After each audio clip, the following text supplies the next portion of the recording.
नमस्कार मेरे प्यारे दोस्तों।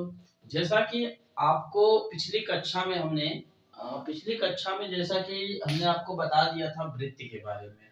तो अब देखिएगा, अब थोड़ा-सा मेरा लेवल जो पढ़ाएँगे, अभी आपको पूरी जानकारी दी जाएगी, बेसिक से लेके भी आगे जाएँगे। जैसे अभी मैंने वृत्त के बारे में बताया था, वृत्त का क्या होता है, वृत्त केंद्र क्या होता है, त्रिज्या क्या होता है, परिधि क्या होती है, इन सब के बारे में बता दिए थे। इनका वृत्त किससे बनता है, जीवा क्या होती है, तो इन सब के बारे में आपको बता दिया गया था। अब आगे की क्लास में जो है, हम अब वृत्त के बारे में और गहन चर्चा करेंगे। वृत्त से आगे बढ़ते हैं, वृत्त में क्या-क्या है। देखिए, एक चीज़ इसमें आता है चाप। देखिए, हर शब्द का डाउट जो है आप क्लियर रखिए, ठीक है? एक शब्द होता है इसमें चाप। चाप क्या होता है? परिधि पर स्थित किन्हीं दो बिंदुओं को बीच का भाग जो होता है। परिधि पर स्थित, परिधि हमने आपको पहले बता दिया था। परिधि पर, परिधि किसे कहते हैं? एक बार फिर से ध्यान दे लीजिएगा। एक बार परिधि किसे कहते हैं ध्यान दीजिएगा। जैसे ये देखिए, वृत्त हम बना दे रहे हैं, ठीक है? ये आपका वृत्त हो गया। इसको क्या बोलते हैं आप? केंद्र बोलते हैं, ठीक है? यहाँ से यहाँ तक की दूरी को क्या बोला जाता है? त्रिज्या बोला जाता है। जिसे यहाँ से यहाँ तक अगर पूरी दूरी मिला दी जाए, पूरी दूरी मिला दी जाए तो उसको क्या बोला जाता है? पूरी दूरी अगर मिला दी जाए तो उसको डायमीटर, व्यास बोलते हैं। ये जो वृत्त का परिमाप है, वृत्त की परिधि कहा जाता है। इसकी पूरी दूरी को क्या कहा जाता है? परिधि कहा जाता है। समझ में आया आपको? और यहाँ पे कोई भी दो बिंदु मिला दीजिएगा तो ये क्या हो जाएगा? जीवा। समझ में आया? ये समझ में आया था, ये पिछले क्लास में ही बता दिए थे। तो परिधि क्या होती है? वृत्त के परिमाप, परिमाप, परिमाप, परि मतलब पूरा, माप मतलब उसका माप करना। तो वृत्त का परिमाप क्या होता है, समझ में आया आपको? अब देखिए, परिधि पर स्थित, परिधि क्या हुआ? इस पे परिधि पर स्थित किन्हीं दो बिंदुओं के बीच का भाग क्या कहा जाता है? चाप कहा जाता है। देखिए, परिधि पर स्थित किन्हीं दो बिंदुओं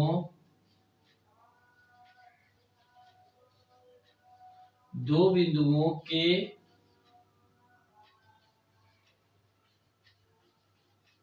बीच का भाग क्या कहलाता है? चाप कहलाता है, ठीक है? परिधि पर स्थित किन्हीं दो बिंदुओं के बीच का भाग हमने आपको बताया था, ध्यान दीजिएगा। जैसे ये देखिए, आपका वृत्त हो गया, ठीक है? जैसे मान लीजिए ये आपका वृत्त हो गया, ठीक है? अब वृत्त का केंद्र यहाँ हो गया, ठीक है? अब हमने क्या बोला? किन्हीं दो बिंदुओं के बीच का भाग क्या होगा? परिधि कहलाएगा। जैसे देखिए, मान लीजिए यहाँ से यहाँ तक का हुआ, ठीक है? ऐसे मान लीजिए, ऐसे, ठीक? ये क्या हुआ? चाप, ठीक? ये ए हो गया, सॉरी। देखिए, किन्हीं दो बिंदुओं के बीच का भाग क्या कहा जाता है? परिधि कहा। जैसे ए बी हो गया, ठीक है? अब फिर यहाँ से यहाँ, फिर यहाँ से यहाँ। अब क्या हुआ? ध्यान दीजिएगा, चाप चाप, ए बी, ये हो जाएगा आपका सी, ठीक है? अब ध्यान दीजिए, इसमें जो ये दूरी हो रही, किन्हीं दो बिंदुओं से जो मिल रहे हैं, इन्हीं को क्या कहा जाएगा? आपका चाप कहा जाएगा। समझ में आया आपको? चाप।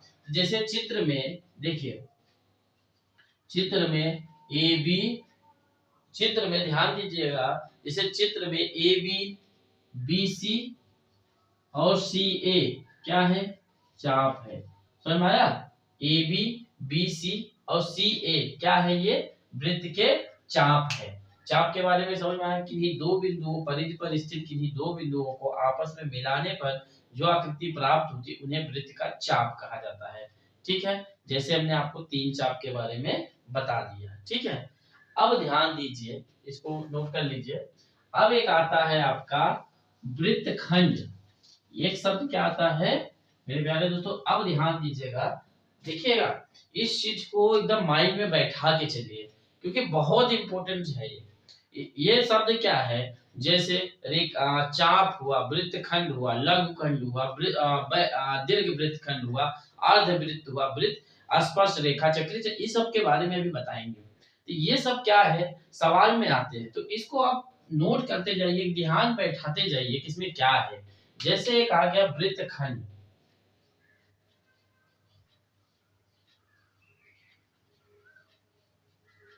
अब ध्यान दीजिए वृत्तखंड क्या होता है। वृत्त के प्रत्येक जीवा वृत्त को 2 खंडों में विभाजित करती है, उस खंड को वृत्तखंड कहते हैं। देखिए जीवा, प्रत्येक जीवा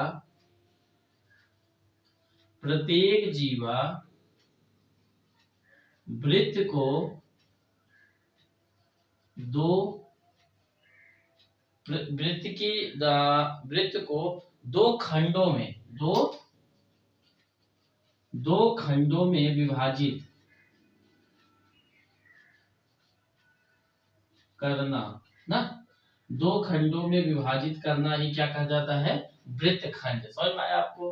वृत्त की प्रत्येक जीवा, अभी समझा, वृत्त की प्रत्येक जीवा वृत्त के 2 खंडों में विभाजित करना ही वृत्त खंड कहता है, इस खंड को ही वृत्तखंड कहते हैं। अब ध्यान दीजिए, आपको जैसा कि देखिए समझ में आ रहा होगा, ये क्या हुआ, वृत्त हुआ।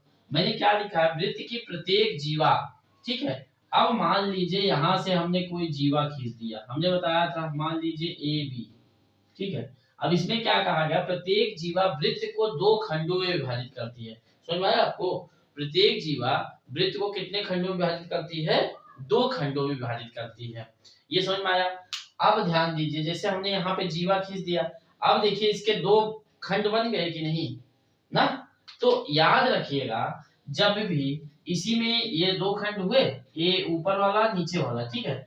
अब इसी में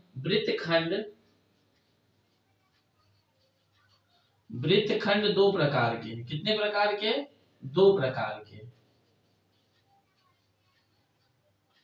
अब पहला देखिए, ये छोटा है कि नहीं, लघु वृत्तखंड, ये क्या हो जाएगा, दीर्घ वृत्तखंड, लघु वृत्तखंड।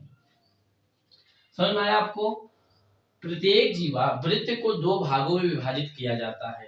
तो जब जीवा अपने को 2 विभाजित करेगा, तो जो पहला जो छोटा वाला होगा लघु वृत्तखंड हो जाएगा, बड़ा वाला दीर्घ वृत्तखंड हो जाएगा। वृत्तखंड कितने प्रकार के होते हैं, 2 प्रकार के, लघु वृत्तखंड और दीर्घ वृत्तखंड। अब वृत्तखंड के बारे में क्लियर हुआ डाउट?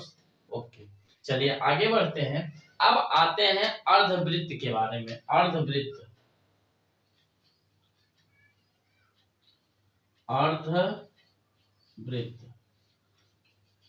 ध्यान दीजिएगा, अर्धवृत्त क्या होता है, अर्धवृत्त के बारे में ध्यान दीजिएगा।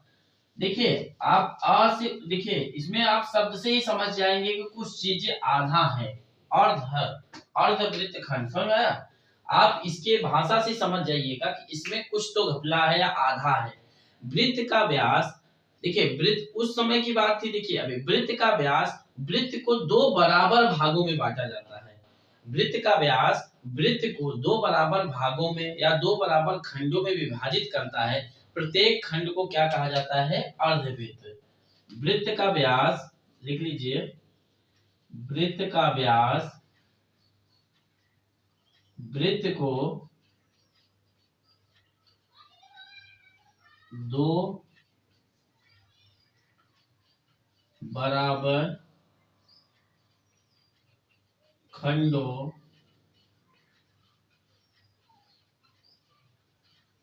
विभाजित करता है। वृत्त का व्यास वृत्त को 2 बराबर खंडों में विभाजित करता है। प्रत्येक खंड को क्या कहा जाता है, प्रत्येक खंड को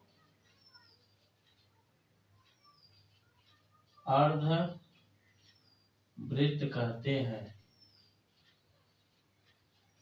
प्रत्येक खंड को क्या कहा जाता है, अर्धवृत्त कहते हैं। समझ में आया आपको।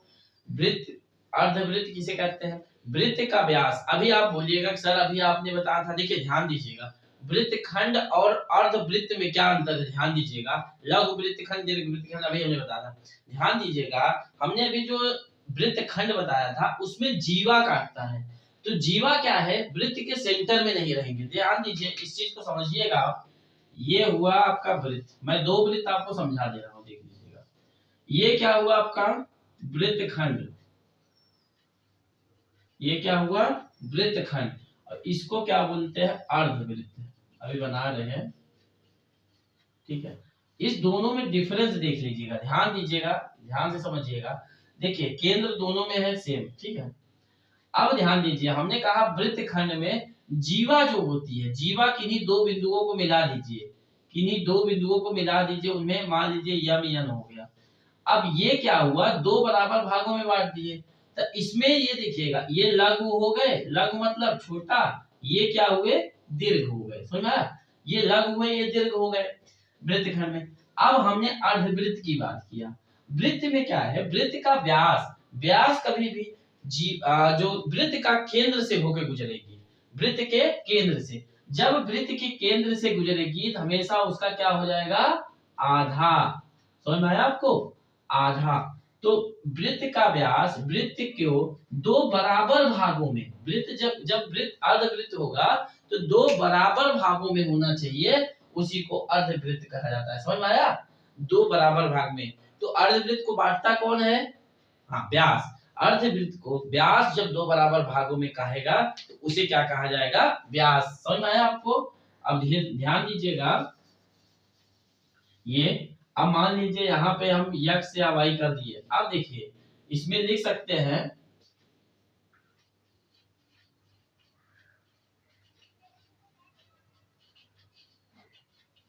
उपरोक्त चित्र में ए वाई बी तथा ए एक्स बी अर्धवृत्त है, समझ में आया? उपरोक्त चित्र में ए वाई बी, उपरोक्त चित्र में ए वाई बी तथा ए एक्स बी अर्धवृत्त है, दिख रहा है कि नहीं? हाँ समझ में आया आपको? ये देखिए ये अर्धवृत्त हुआ कि नहीं? अरे भाई मिला लीजिए ना, ये क्या हुआ, अभी इसी को इतना सीधा आधा कर दीजिए, इसी को मैं देखिए आधा कर रहा हूं, ये हुआ, ये ए बी हो गया, ये वाई, ठीक है। अब यहीं पे ये सीधा देख लीजिए, अब इसी को मान लीजिए मैं पूरा ऊपर वाला बना देता हूं, ए बी वाई एक्स। अब इसी को मिला दीजिएगा तो ये पूरा आपका वृत्तखंड हो जाएगा, नहीं वृत्त। तो वृत्त अब क्या होता है, इन्हीं दोनों को मिला के, समझ में आया आपको? अर्धवृत्त के बारे में समझ में आ गया। एक अर्धवृत्त A B A X B और ए वाई बी हो गया, ठीक है, A Y B X B हो गया, समझ में आया आपको ये चीजें? अब ध्यान दीजिए, आप इसको एक बार रफ कर देते हैं। अर्धवृत्त के बारे में समझ में आ गया? चलिए इसको देखिए, हर चीज समझते जाइए आप, इसका उपयोग बहुत है आगे, ठीक है, इसका उपयोग बहुत है। अब ध्यान दीजिए, अब आइए स्पर्श रेखा की बात करते हैं। स्पर्श रेखा क्या होता है, ठीक है। अब स्पर्श रेखा देखिए, एक सरल रेखा जो वृत्त के एक और केवल एक ही बिंदु को होकर गुजरता है, एक सरल रेखा जो वृत्त को केवल एक और एक ही जगह से गुजरता है, बिंदु से गुजरता है, उसे क्या कहा जाता है, स्पर्श रेखा। स्पर्श रेखा क्या है, स्पर्श रेखा वह सरल रेखा जो वृत्त को, वह सरल रेखा जो वृत्त को, वह सरल रेखा जो वृत्त को एक और केवल एक ही बिंदु से, एक और केवल एक ही बिंदु से, एक ही बिंदु से होकर गुजरता है, होकर गुजरता है, उसे क्या कहा जाता है, स्पर्श रेखा। वह सरल रेखा जो वृत्त के केवल एक से एक जगह होकर बिंदु से गुजरता है, उसे स्पर्श रेखा कहा जाता है। ध्यान दीजिएगा, अभी चित्र समझिएगा, आपको समझ में आ जाएगा। यह आपका वृत्त हुआ, केंद्र क्या हुआ यहाँ पे, वो मान लीजिए, ठीक है। इसको परिधि कहते हैं। समझ में आया आपको? अब मैंने क्या बोला, वह रेखा, वह सरल रेखा जो वृत्त को केवल एक जगह से ही स्पर्श करे उसे क्या कहा जाता है, स्पर्श रेखा। जैसे ध्यान दीजिए, मैंने एक बिंदु ए खींच दिया, ये देखिए एक जगह से स्पर्श कर रहा है, तो P Q, suppose that P Q कोई रेखा है, ठीक है, पी क्यू कोई रेखा है, वो जिस जगह स्पर्श कर रहा है उसका नाम दे दीजिए, यक्ष दे दीजिए। समझ में आया आपको? अब क्या, पी क्यू केवल एक ही बिंदु जगह पी एक्स क्यू स्पर्श रेखा। देखिए चित्र में पी क्यू रेखा वृत्त के यक्ष बिंदु पर स्पर्श करके पी एक्स क्यू, पी क्या होगा, पी एक्स क्यू रेखा बनाती है। समझ में आया आपको? बनाती है, ये समझ में आया? वह सरल रेखा जो वृत्त को केवल एक ही जगह, केवल एक ही बिंदु से होकर गुजरता है उसे क्या कहा जाता है, स्पर्श रेखा। ये चित्र में पी क्यू कोई रेखा है, बिंदु एक्स को स्पर्श कर रहा है, इसलिए कहा जाएगा पी एक्स क्यू एक स्पर्श रेखा है। समझ में आया आपको ये चीजें? ठीक है। अब आइए स्पर्श रेखा, अब आ जाइए आप सरल चक्री चतुर्भुज। आप बोलिएगा सर चक्री चतुर्भुज में कहां से आ गए, तो ध्यान दीजिएगा इस वृत्त से ही रिलेटेड है वो चक्री चतुर्भुज, इसलिए चक्री चतुर्भुज के बारे में आइए। जिस चतुर्भुज के चारों शीर्ष किसी वृत्त के परिधि पर स्थित हो उसे चक्री चतुर्भुज कहा जाता है। ध्यान दीजिएगा, चक्री चतुर्भुज, चक्री चतुर्भुज क्या होता है, जिस चतुर्भुज के चारों शीर्ष, ध्यान दीजिएगा, जिस चतुर्भुज के चारों शीर्ष, जिस चतुर्भुज के चारों शीर्ष किसी वृत्त के परिधि पर स्थित हो, किसी वृत्त के परिधि पर स्थित हो, जिस चतुर्भुज के चारों शीर्ष किसी वृत्त के परिधि पर स्थित हो उसे चक्री चतुर्भुज कहा जाता है। आप लिख लीजिएगा इतना। अब ध्यान दीजिए, इसमें एक शब्द आया है शीर्ष। अब शीर्ष क्या हुआ, जहां पे मैंने पहले बोला था आपका, जहां पे मिलान होता है उन्हें शीर्ष कहा जाता है। ध्यान दीजिए, मान लीजिए कोई है चतुर्भुज लिख लिए, ठीक है। अब ऐसा आप वृत्त बनाना है, ठीक है, यहाँ केंद्र हो गया। अब देखिए यही शीर्ष है ना भैया, शीर्ष तो इसी को कहा जाता है। याद आया आपको कुछ, शीर्ष याद आया? इसी को तो शीर्ष कहा जाता है जहां पे मिलान हो रहा है ए बी सी डी, ठीक है। जिस चतुर्भुज के चारों शीर्ष किसी वृत्त की परिधि, देखिए आप देखिए आपको परिभाषा कैसे बनाना है, जैसे देखिए किसी चतुर्भुज के चारों शीर्ष 1 2 3 4 किसी वृत्त की परिधि को टच करता हो, किसी परिधि से स्थित हो उसे चक्री चतुर्भुज कहते हैं। चित्र में ए बी सी डी, ध्यान दीजिएगा, चित्र में ए बी सी डी चक्री चतुर्भुज है, चक्री चतुर्भुज है। यार ध्यान दीजिएगा, जो ये स्थिति होगी वो चक्री चतुर्भुज का स्थिति। ध्यान दीजिएगा, इसमें जब आप बोलिएगा सर इसका क्या मतलब है, देखिए जब इसका सवाल बनाया जाता है, जैसे इसका कोण यहाँ कोण दे दिया जाता है, चार अंतों कोणों का योग कितना होता है, किस वृत्त पे स्थित होते हैं, ये सब इसमें पूछा जाता है। तो आप ध्यान दीजिएगा, इस चीज को भी नोटिस करिएगा। इसको हम नेक्स्ट क्लास में जब बताएंगे, इसका कोण के बारे में बता देंगे, इसका सूत्र कैसे बनता है, इसका प्रमेय अगली जो कक्षा पढ़ाएंगे आपको प्रमेय के ही बारे में बताया जाएगा पूरा। आपको कैसा प्रमेय में क्या क्या हुआ था, ये सब इसमें पूरा हम वृत्त का पूरा खत्म करके ही चलेंगे कि आगे वृत्त का जितना रहेगा, ठीक है। तो इसमें जो चक्री चतुर्भुज का ये समझ में आ गया आपको, ठीक है। अब ध्यान दीजिए आप इसी में, देखिए जो जो शब्द है पहले आप समझते जाइए इसमें, ठीक है। तो शब्द को समझने से क्या फायदा होगा, आप हर चीज के बारे में नॉलेज लेते जाइए। एक आता है इसी में छेदक रेखा।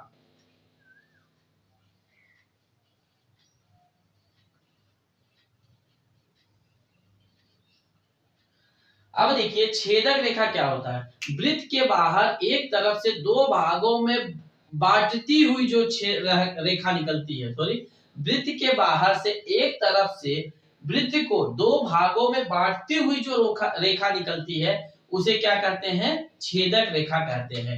वृत्त के बाहर,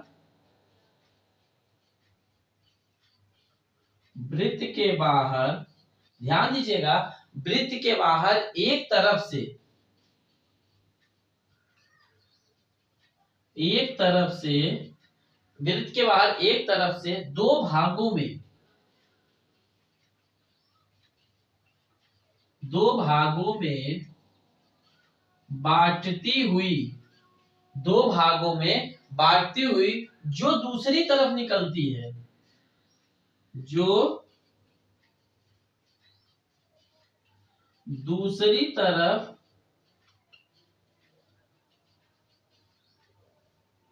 निकलती है उसे क्या कहा जाता है, छेदक रेखा। समझ में आया? वृत्त के बाहर एक तरफ से, वृत्त के बाहर एक तरफ से दोनों भागों को बांटती हुई जो रेखा आती है उन्हें क्या कहा जाता है, छेदक रेखा। अभी देखिए हम आपको समझा देते हैं, तो अभी आप चित्र देख लीजिएगा तो समझ में आ जाएगा। मान लीजिए वो वृत्त का केंद्र है, समझ में आया आपको, ये वृत्त का केंद्र है, समझ में आया? अब ध्यान दीजिए, मान लीजिए पी क्यू कोई रेखा है, पी क्यू, ठीक है। अब मान लीजिए ए बी, ए बी भी कोई रेखा है।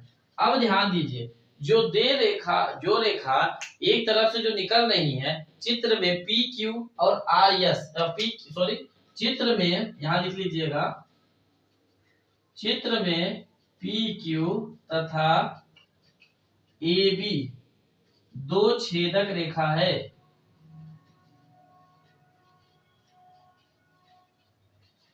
ठीक, पी क्यू तथा ए बी एक छेदक रेखा है, समझ में आ जाए?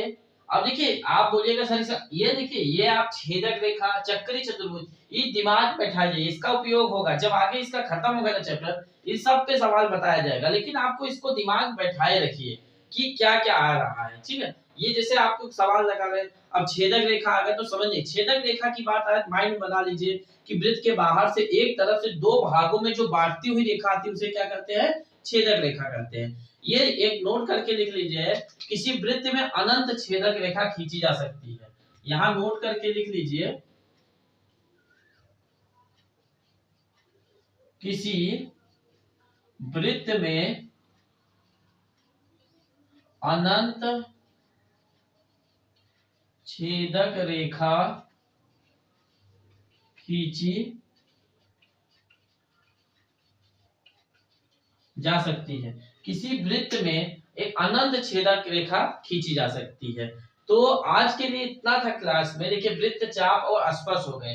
अब ध्यान दीजिएगा जो वृत्त से कोण बनते हैं, जैसे और इसमें जो स्पर्श, इसमें कुछ प्रमेय हैं, जैसे मतलब 9-10 प्रमेय हैं, तो आपको नेक्स्ट क्लास में हम प्रमेय के बारे में बताते जाएंगे कि जैसे कभी कभी ऐसा देखिए बनता है, जैसे ये मान लीजिए इसने दे दिया 50 अंश, तो ये कितना कोण होगा, ये मान लीजिए 70 अंश दे दिया, ये कोण कितना होगा।